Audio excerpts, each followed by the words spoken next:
आप देख रहे हैं BH के न्यूज हिमाचल। जल्द होगी पुरानी पेंशन बहाली, बदले की भावना से काम नहीं कर रही हिमाचल सरकार। राजीव गांधी पंचायत राज्य संगठन के प्रदेश संयोजक हीरापाल सिंह ठाकुर ने कहा कि हिमाचल में पुरानी पेंशन बहाली जल्द ही होगी। हिमाचल सरकार बदलने की भावना से काम नहीं कर रही।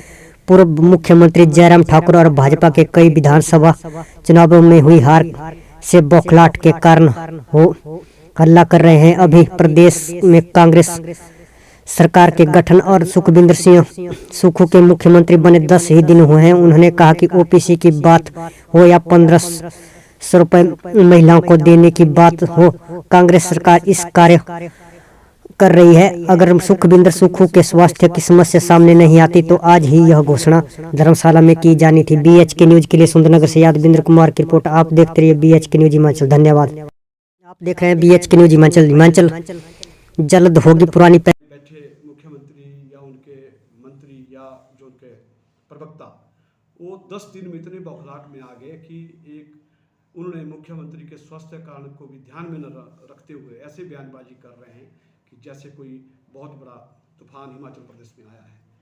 मुख्यमंत्री पूर्व मुख्यमंत्री जी द्वारा बयान और महासचिव या उनके भाजपा के नेताओं द्वारा बयान देना, पूर्व विधायकों का बयान देना कि सुक्खू जो है बदलने की भावना से काम कर रहे हैं या प्रदेश के मुख्यमंत्री बदलने की भावना से काम कर रहे हैं, इसमें कोई सच्चाई नहीं है। हाँ, नई सरकार जब बैठती है उसका काम होता है समीक्षा करना। पूर्व सरकारों के जो निर्णय होते हैं उसमें जो निर्णय जनता के हित में होते हैं उनको लागू किया जाता है। जो निर्णय जल्दीबाजी में लिए जाते हैं, बिना अप्रूवल से लिए जाते हैं, उनके ऊपर जो है रोक लगाना भी सरकार का काम है। सर, थुनाग जो इलेक्ट्रिक डिवीज़न था उसे कल ही जो है डीनोटिफाई किया गया है। सर्दियों का मौसम है और वहाँ पर काफ़ी अधिक परेशानी आती है बिजली को लेकर। कई महीने तक वहाँ बिजली गुल रहती है, तो कहीं ना कहीं इससे जो है पूर्व मुख्यमंत्री के विधानसभा क्षेत्र होने के कारण जो है थुनाग को डीनोटिफाई किया गया है।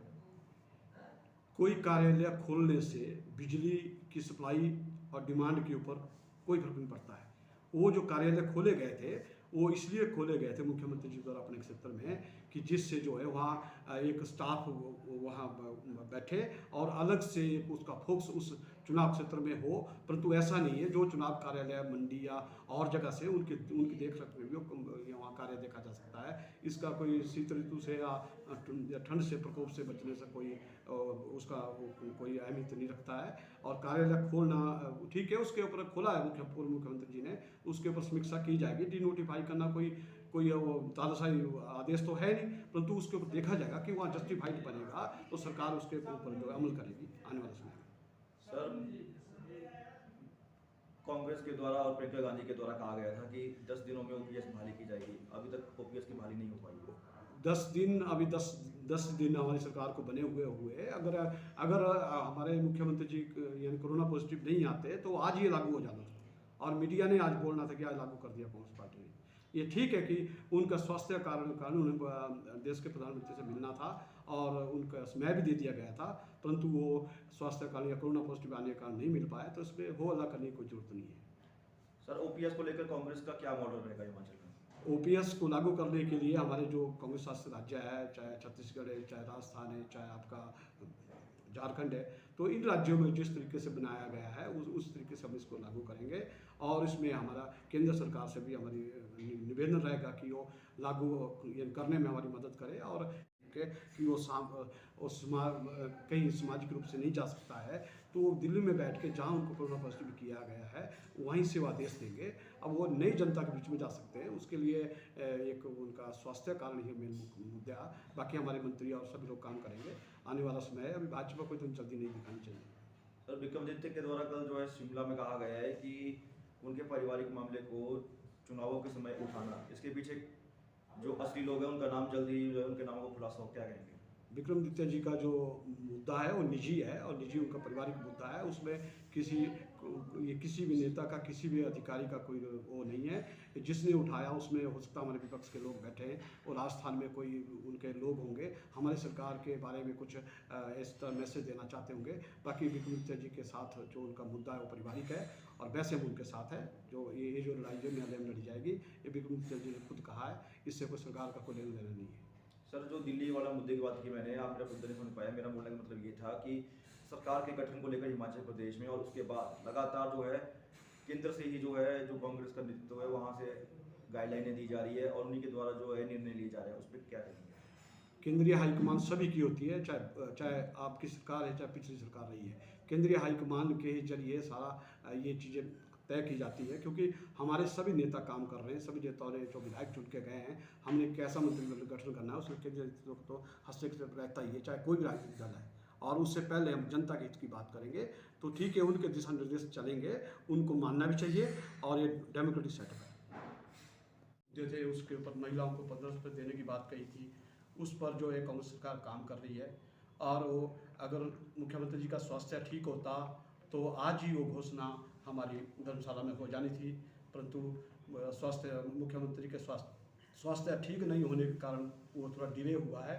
परंतु जो हमारे प्रदेश की जो भाजपा है, जो पूर्व में सरकार रही है, वो हो हल्ला कर रही है कि जो पूर्व में जो निर्णय लिए गए थे यहाँ सरकार के समय, कार्यालय खोले गए थे, उन कार्यालयों के ऊपर हो हल्ला कर रही है। तो वो जो कार्यालय खोले थे वो उस समय की सरकार ने अपने चुनावी फायदा लेने के लिए खोले गए थे, उनमें कोई अप्रूवल नहीं ली गई थी और उनके लिए नोटिफिकेशन जल्दीबाजी में की गई थी। परंतु कांग्रेस सरकार जो है उसको बदले की भावना से नहीं सोचती है। अगर उनके ऊपर डीनोटिफाई किया है तो कांग्रेस स्थिति देखेगी कि वहाँ खोलने चाहिए कि नहीं खोलने चाहिए। तो वर्तमान सरकार उसके बारे में जनता के बीच में जाएगी, वो देखेगी कि वो कार्यालय खोलने चाहिए कि नहीं खोलने चाहिए।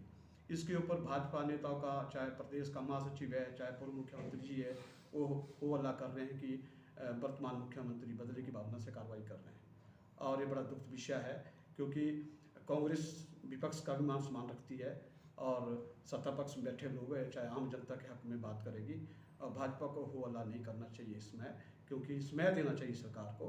और स्वास्थ्य कारणों के कारण ये थोड़ा डिले हुआ, और जो चुनावी वायदे कांग्रेस ने पिछले चुनाव जीतने के लिए किए थे उनको बहुत जल्दी मुख्यमंत्री की अगुवाई में लागू किया जाएगा। अब मुख्यमंत्री जी बोल रहे हैं कि जो 1500 रुपये जो महिला को देना है, अब 18 साल से जो 60 साल तक की, अभी 60 साल से ऊपर मिलेंगे, और जो 18 साल की जो आयु है 60 साल तक, वो अगले 5 सालों में देखा जाएगा जब संसाधन जुटाएंगे। देखिए, जो भी कोई भी राजनीतिक दल है, जब वो चुनाव में आते हैं तो वो वायदा करते हैं जनता से, उनको किस तरह लागू करना है और कैसे उसको पटरी पे लाना है, ये तो हमारे प्रदेश के मुख्यमंत्री का अधिकार है। हम लोग कांग्रेस पार्टी के पदाधिकारी होने के नाते हम मुख्यमंत्री से ही मांग करेंगे कि जो चुनावी वायदे हमने किए हैं उनको सही ढंग से लागू किया जाएगा। और उसमें मुख्यमंत्री जी अगर ये कह रहे हैं कि 1 साल के बाद या 2 साल के बाद, हमारी कोशिश ये रहेगी कि जितने भी वो हमारी महिला उस यानी क्राइटेरिया में आती है, उनके हम कोशिश करेंगे कि वो इसी हिसाब से लागू हो। तो आप समझते कि ओपीएस की घोषणा जो है 12 दिन बीत चुके हैं सरकार को बने हुए, और जब सरकार मुख्यमंत्री उप मुख्यमंत्री शपथ ले चुके हैं, सरकार का गठन हो चुका है, ओके, कार्यालय को बंद करने का निर्णय मुख्यमंत्री उप मुख्यमंत्री के द्वारा लिया जा सकता है, तो ओपीएस की घोषणा करने का क्या है, क्यों डिले है? ओपीएस की घोषणा के ऊपर काम हो रहा है। ओपीएस के लिए अभी राजस्थान सरकार से हमने कुछ डाटा मांगे हमारी सरकार ने, और सारे आंकड़े हमारे पास कैसे छत्तीसगढ़ से भी आ गए हैं। उसको कैसे लागू करना है वो बंद कमरे में बैठ के लागू नहीं होगा। कर्मचारी बोल रहे हैं कि हमारे को छत्तीसगढ़ और राजस्थान का ओपीएस वाला सिस्टम नहीं चाहिए, जो पुराने वाला सिस्टम चाहिए। नहीं, उसमें कर्मचारियों के कहने से ओपीएस लागू नहीं होगी। ओपीएस लागू करने के लिए हमने कानून प्रक्रिया को अपनाया जाएगा। जो छत्तीसगढ़ सरकार है वही मॉडल यहाँ चलेगा। कर्मचारी अपने हिसाब से अगर सरकार को ये कहना चाहेंगे कि आप ऐसे करो, आप ऐसा करो, ऐसा नहीं है। कांग्रेस सरकार के मुख्यमंत्री और कांग्रेस सरकार जो है इस पे काम करेगी, और ऐसा काम करेगी जो कानून प्रक्रिया में उसमें कोई अड़चन ना हमें ना आए। अभी तक कैबिनेट का गठन नहीं कर पाए हैं। कैबिनेट गठन के लिए हमारे सारी टीम तैयार है। अब सिर्फ ये आज हमारा 26 को वैसे कैबिनेट की गठन होना था, परंतु स्वास्थ्य कारण के कारण हमारा 6-7 दिन डिले हुआ, और आज के दिन ही धर्मशाला में रैली होनी थी कांग्रेस पार्टी की। आज के दिन ही ओपीएस लागू होना था, परंतु मुख्यमंत्री जी के यानी कोरोना पॉजिटिव होने के कारण वो सारे कार्यक्रम रद्द कर दिए गए। उस पर काम हो रहा है, अधिकारी काम कर रहे हैं, कर्मचारी काम कर रहे हैं, आईएएस काम कर रहे हैं, और उसको जल्दी ही जब भी हमारा सेशन शुरू होगा उसको लागू किया जाएगा, और जनता के बीच में लागू किया जाएगा, बंद कमरे बैठ के लागू किया जाएगा। अच्छा, कब बंद है? पहली बार मीडिया से रूबरू हुए हैं, ये भी बताना। क्या नुकसान दे रहा हो? जगदीश नायक जी हमारे स्टेट के महासचिव है, सामने राजीव गांधी पंचायती राज संगठन के जरा अपना प्रदेश अध्यक्ष महासचिव। DCC के महासचिव। बुलावा हो रहा है। कोड पीछे दे चाहिए मैं तो पीछे का देखा करो करो शुरू करो।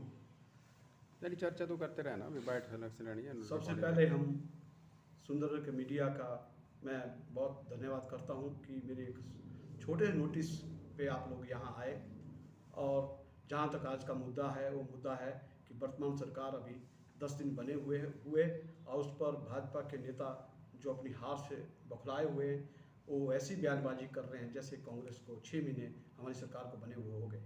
ठाकुर सुखविंदर सिंह सुक्खू जी प्रदेश के मुख्यमंत्री बने, उसी दिन से ही उन्होंने अपना कार्य करना शुरू कर दिया। उन्होंने VIP कल्चर को ख़त्म करने के लिए जो फैसिलिटी विधायकों को मिलती थी रेस्ट हाउसों में और टूरिज्म के होटलों में, वही आम कार्यकर्ता को अब उनके जो चार्जेज है वो जितने आम कार्यकर्ता से दिए जाएंगे वही चार्जेज जो है वो जो विधायक मंत्री से दिए जाएंगे। तो इससे ये मैसेज गया कि वर्तमान सरकार का जो मुखिया है वो आम घर से जुड़ा हुआ है, आम कार्यकर्ता है, और उसको आम लोगों के दिलों की जो बात है उनको सही ढंग से समझाती है। जहाँ तक भाजपा के नेता ये बोल रहे हैं आज के समय में कि मुख्यमंत्री जी दिल्ली में है या मुख्यमंत्री हिमाचल नहीं आ रहे, तो उनका एक मुख्य कारण स्वास्थ्य कारण है, और उनका कोरोना पॉजिटिव होना और राष्ट्र के PM से उनका मिलना।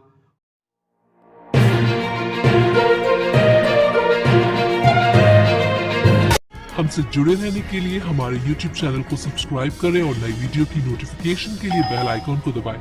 अगर आप ये वीडियो Facebook पर देख रहे हैं तो लाइक जरूर करें और ज्यादा से ज्यादा शेयर करें।